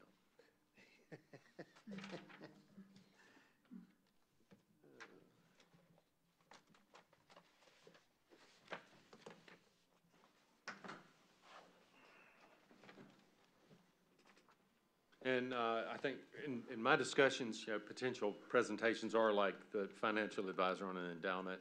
We'd actually talked about having Eddie Martin give us a presentation, just and Jason, you would be appropriate as well as Chris. We talked about all of that, except for not you, Jason, but just your approach, the district's approach on conservation easements. We could understand more, how many properties you got, that sort of thing. And same thing from Chris, and I realize we're getting a lot of that education just here on the job, which is fine as well. But, so I just put that there. Does anybody have anything they want to say about any potential presentations we might try to schedule for ourselves, to educate ourselves? If not, that's fine. Moving on to the next one. Ryan, you thinking? No, I mean, what we've already set up is maybe a financial, I mean, And maybe the county treasurer as well. Yeah. Okay. Next one is, and this goes to what Marvin's talking about and what I came up talking to the county treasurer is, I think we should establish a budget for ourselves, at least for the next year. 5 years may be too ambitious, maybe not, but the fiscal year starts July 1st. So I would propose that we try to create a budget for ourselves before then. So we're just on the cycle. You know, that's our cycle for how we, I mean, and we don't, maybe it's better to have it on a calendar year cycle for us, but I agree, we need to do that. If anybody has any thoughts about how we should do that, how we can move forward on that, but I think the sooner we do that, the better, because it'll set us up for everything we want to do and how we want to look at our future in terms of fundraising and giving out grants. I mean, could we, would you entertain, I mean, a proposed budget, if it was presented at the next meeting? Yeah, I'll move that the treasurer and the chairman or whomever present us with a proposed budget for the next meeting. Do we have a Make second that on that? motion. Second that. Yeah. Any discussion? Like you don't want to do that or anything like that? Okay. All in favor? Aye. Aye. Anybody opposed? No? All in favor? I would also like to make a motion that the treasurer immediately get the funds into an interest-bearing account of some sort and come back with as part of the budget process, a recommendation on an investment that is consistent with that, how much should go into what links other less available funding. Do you understand what I'm saying? I understand, but we also gonna have to fund some of these projects, take some money out of this before. That's going to have to be in your budget. When you make a budget recommendation, I think you're going to have to take that into account. We've got a motion on the floor. Do we have a second for that? I think there was a second, was it? I think the two motions can be rolled into one. What are the two motions? Didn't we vote on the first one? No, we had not voted on the first. Oh, I apologize. Um, I'm sorry. yeah. So what motion do we have on the floor right now? The motion on, Katie? Okay, I think it's just yours. Emma. Immediately, into an interest-bearing account. I'm waiting for a second. I'll second that. Did All right. did we vote on the motion for him to bring a budget? Okay, I thought so. Okay. Yeah, okay. So now we're at the discussion stage. I think the first thing that Frank brought up is that, okay, we need to have at least two accounts. One that's not as Available, accessible and one that is. and one that is available. So what would go along with that would be how much money we would put in each one of those. And I guess I would be in favor of us making this decision today so that we can do it tomorrow. Yeah. You know, so that we can go ahead and start doing this. I am willing to approach, I mean, I think it'd be smart to approach maybe 3 of our local banks to see what they'd be willing to do. I mean, local banks like an Oconee Federal or Blue Ridge Bank can do whatever they want for certain situations, depending on who you're asking. And so I'm just, you know, I could approach Oconee Federal because I know everyone there and see what they'd be willing to do if we could. Yeah, they might have a definite dollar amount. I mean, I'm just throwing that out there. I don't mind doing it. So, I mean, one possibility is the state pool's readily available. We could put it in any money we want to in the state pool tomorrow, start generating interest, and then go from there to, well, we found a better interest rate on a 3-year CD with so-and-so bank. We could move that at another time. Any account we invest in is gonna be ready, available anytime. The motion was for No, the there may be treasurer a to. penalty for early withdrawal, that's what I'm saying. Yeah, and if you put it into a CD. Yes, right. I'm just talking about an interest-bearing account. Okay, the motion was, correct me if I'm wrong, I think the motion was to put the money into an interest-bearing account that's available now and to come back with a plan that gives us alternatives where we get higher interest, but perhaps it's less readily available. Is like that what you understood? That's For the fine. treasurer to do that? And he can talk to, Talk with them. Sure. Well, shouldn't we decide, if we're gonna put it in somewhere between now and the next meeting, shouldn't we decide now where we're gonna put it? Yeah. So, Sounds like the only one we're sure of is the state fund. Yeah. because it's got, from what was returned to me on available rates by the treasurer, it's got almost as good of a rate and it's readily accessible. So we're not hampered if we put it in there. I make a motion that it be put into the state pool. I'll second that. Okay. So is that an amendment to the existing motion? Can we take that as an amendment to the motion? Yes.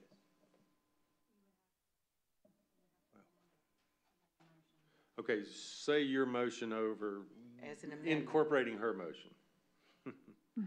Right? Or do we just pull it off the table, that first one? I'll make it easy.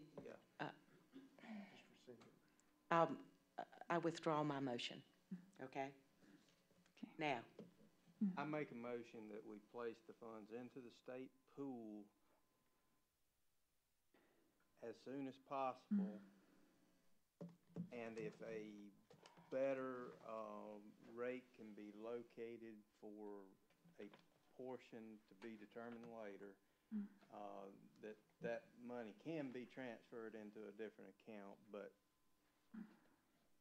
to expedite the process, let's move it into the state pool as soon as possible. So you're authorizing the treasurer to do that? That's correct. Yeah, I second that motion.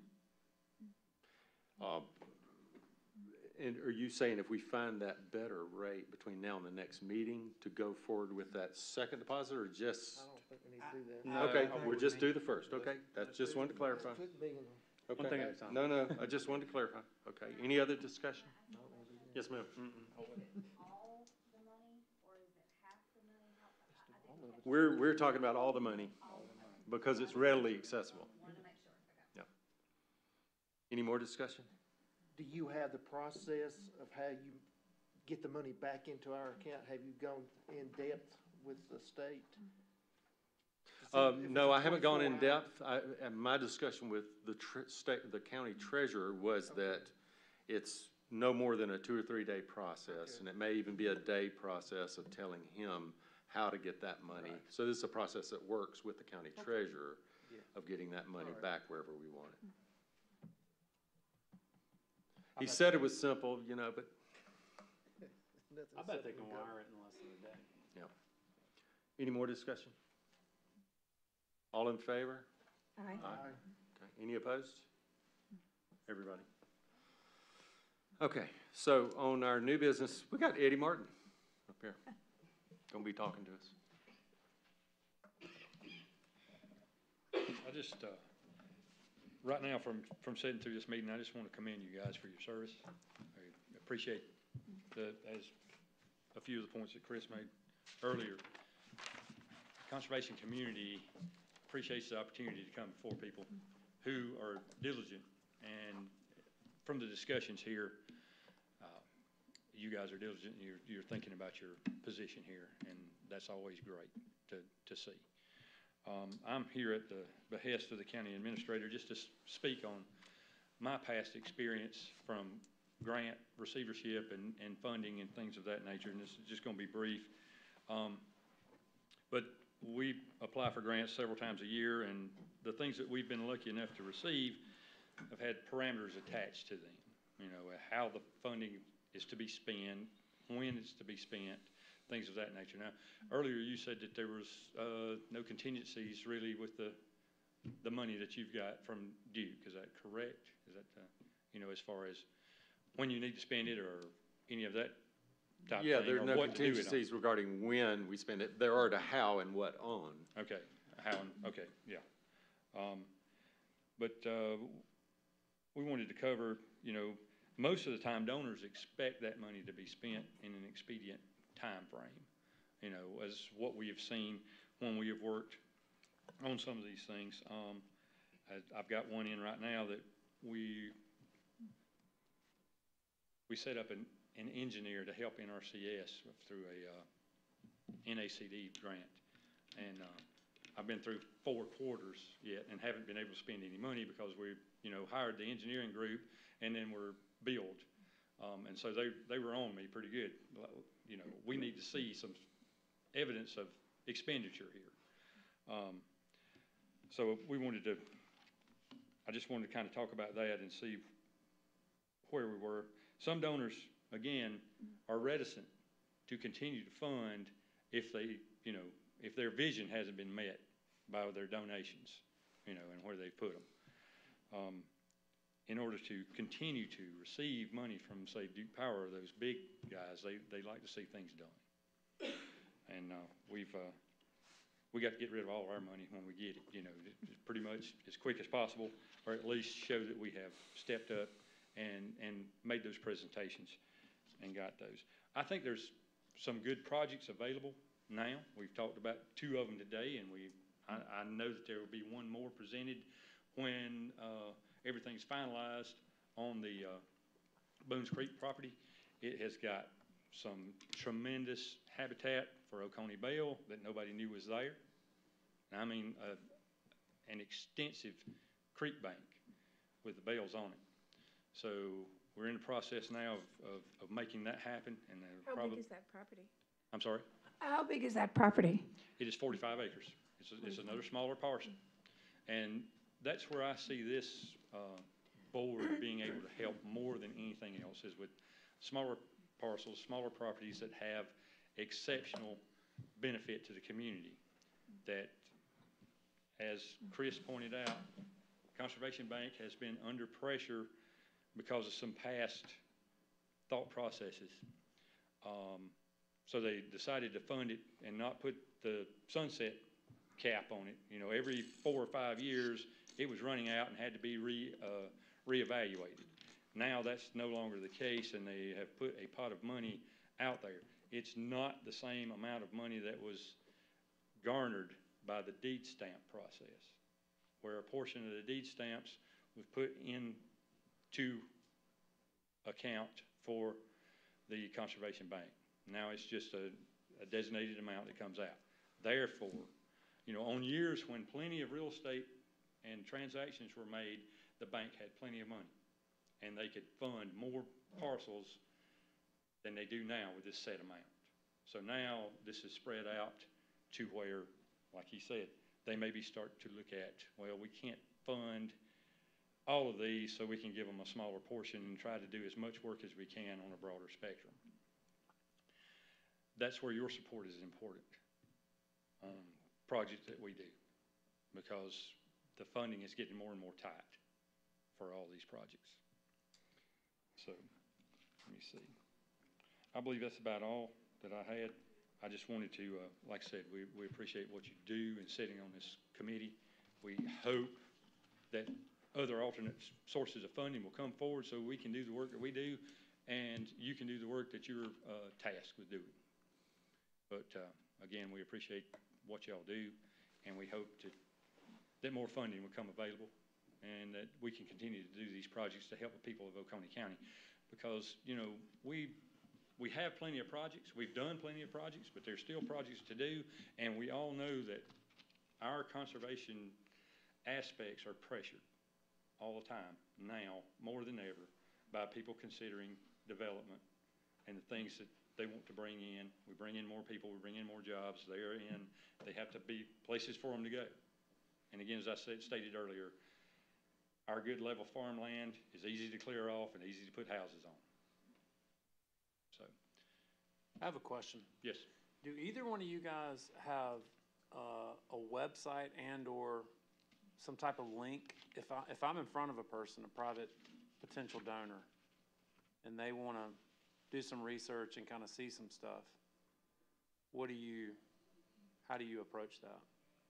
Our website does not cover, I think we may have an explanation of conservation easements and some of the work that we do, but it does not have a contact link.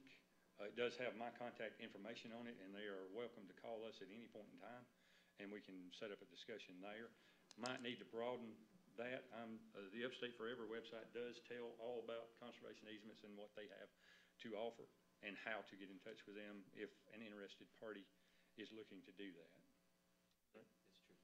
We have a dedicated page on our website for conservation easements. We get some, I don't want to say routine, it's not like it's daily or anything like that, but we do get regular visitation to it, and interested people that give us a call. I would say 1 out of 10 people that call me asking about conservation easements don't qualify, or they're nowhere near it. It doesn't make sense for them, or they don't even know what it is. They're just sort of inquiries about it. But then there's always a few that you end up following up with, and that's where it becomes more personal. So the website is there, the information is there to provide the sort of the basic knowledge, but after that it's relationship building, it's discussions and negotiations and conversations about easements and the future of their property and what are their true intentions and making sure that everybody wins in the process, because it's not about taking land and protecting it. It's really about fulfilling the visions of the landowners themselves and protecting what everybody wants to see protected, whether it's habitat, whether it's farm value, working farms, rare and threatened endangered species, recreations, whatever it is. That's really kind of where we're putting all the wheels together and making them turn. Do you guys ever receive donations that you can use towards this stuff? That's specifically why I'm asking. Like the people I'm thinking about approaching are going to want to look at some stuff, and if there's nothing there, like a feel-good video with you narrating it, or Shay, or however, whatever. I mean, I'm asking more than anything. That's a good question. We do on occasion get a contribution of some sorts. Most of the time it is for specific work we do. Okay. For example, a manufacturer may give us some money to continue working on water quality and have very specific tasks that we need to accomplish. Typically, that's how it comes through. We did receive a donation that we could use, but a lot of times, I mean, we're not getting large sums of money. Nobody's giving us $85,000. You might get a small contribution of some sorts. It happens once in a while. A lot of those are just major donors. They're members of Upstate Forever, and they're major donors, and that does go into some of our operating costs. But how it's allocated and whether it's used specifically for conservation easements, very, very seldom. Do you have a designation for major donor? I mean, any amount? Yeah, we do. I don't know what that number is, but definitely, there's a number for that. Thanks, Chris. There's a number for everything, right? Thanks, Eddie. Eddie, let me ask you this. Do you ever have any landowners come in not wanting a monetary dollar amount versus tax credits or anything? We've got one in our system who donated the easement, and she did not seek out any money for it. Just the credit side? Yep. And that's out of, what, 21? What did you 24. say? 24? So most of them are, I mean, you're a farmer yourself, you know the ramifications of working the farm, working the land all day, daylight to dark, and the monetary benefit that comes back in there. When you do those things, there is a love involvement with the property. All right. So that is the thing that the people look at most. Is there a way that I can benefit monetarily and keep this thing running?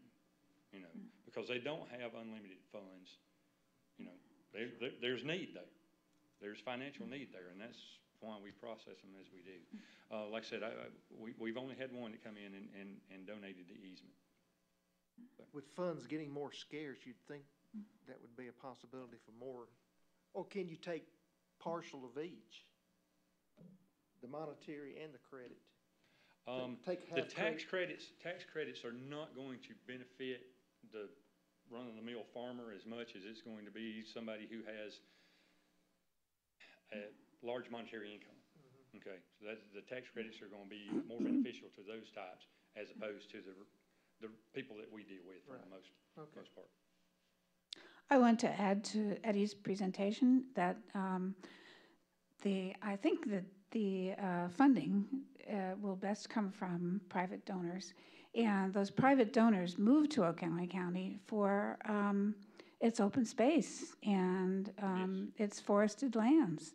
And I think we have a unique opportunity here to preserve those. That's all I've got, guys.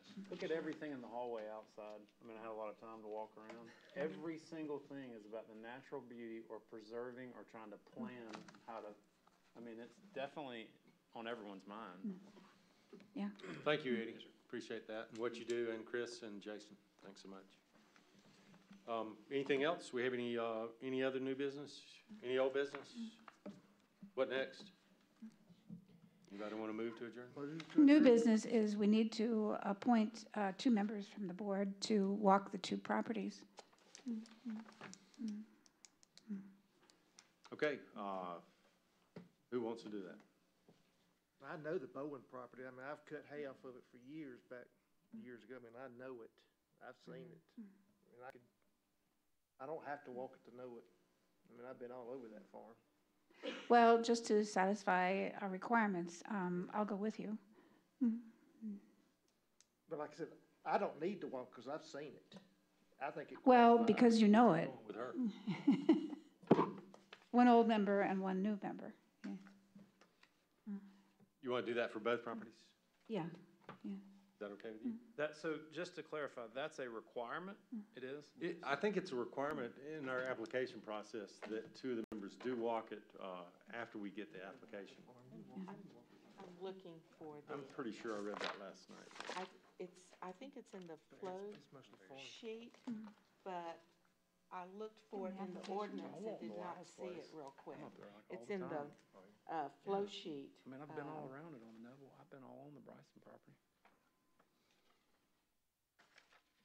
Yeah, and the flow sheet, it says the landowner schedules a site visit, but I did not, I don't remember it being in the ordinance, so I don't know whether it's custom or. You know, before briars and snakes. That's what I'm saying. But an option, recommendation. It may not be a requirement. Remember when we were setting this thing up? It was an option in case you needed to, if there wasn't enough information or things of that nature. So it's not necessarily a requirement, but it's an option for you to do. It's in the statement of procedures, so it has been, so I guess. Where's that, it is Emily? Where's the statement of procedures? It's this document with the flow sheet on the back. I got you. Okay. So it's not in, as far as I can see, it's not in the ordinance, which I think is what,